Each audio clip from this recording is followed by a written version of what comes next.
আজকে তোমাদের একটা নতুন রকমের চচ্চড়ি করে দেখাচ্ছি। প্রথমে আমি একটা চচ্চড়ি করার জন্যই নিয়েছিলাম, নিরামিষ চচ্চড়ি। তবে মা বললো একটু শুটকি মাছ আছে, আমার তুই দে। তারপরে দিয়েছি, দেখতে থাকো তোমরা। তাই সবজিগুলো সমস্ত ভালো করে ধুয়ে আমি নুন, হলুদ, লঙ্কা বাটা, কাঁচা লঙ্কা বাটা সব দিয়ে মাখালাম। একটু কাঁচা তেলও দিয়েছি, দিয়ে মাখিয়ে 10-15 মিনিটের মতন রেখে দিতে হবে। রেখে দেওয়ার পরে তারপরে কড়াতে আমি তেল দিয়ে তেলটা ভালো করে গরম হবে। সবসময় নিরামিষ না খেতে ভালো লাগে না, সেই জন্য আর কি এটা নতুনত্ব করলাম। তা কালো জিরে ফোড়ন দিলাম তেলের মধ্যে, দিয়ে এবারে সবজিগুলো ঢেলে দিলাম। সবজিগুলো ভালো করে নাড়াচাড়া করে ঢাকা দিয়ে দিলাম, জল বেরিয়ে যাবে। তারপরে একটু চিনি দিলাম, একটু মিষ্টি ছাড়া বাঙালিরা খেতে পারে না, তাই জন্য একটুখানি মিষ্টি দিলাম। এদিকে আমি শুটকি মাছগুলো ছোটো ছোটো পিস করে ভেজে রেখে দিয়েছিলাম, আর সবজিটাকে তুলে রেখে দিয়েছি।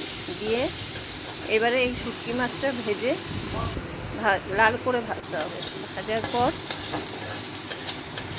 ওটাকে একটা প্লেটে তুলে রাখলাম। তুলে রেখে এবার রসুন কিছুটা থেতো করে সেটা কড়ার মধ্যে দিয়ে দিলাম, ওই শুটকি মাছ ভাজার তেলের মধ্যেই দিলাম।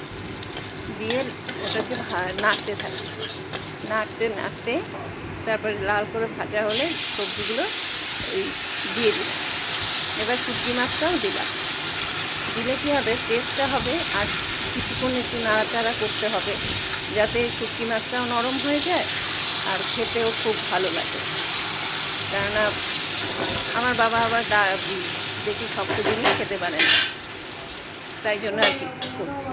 এটা বাপের বাড়ি এসেই করছি।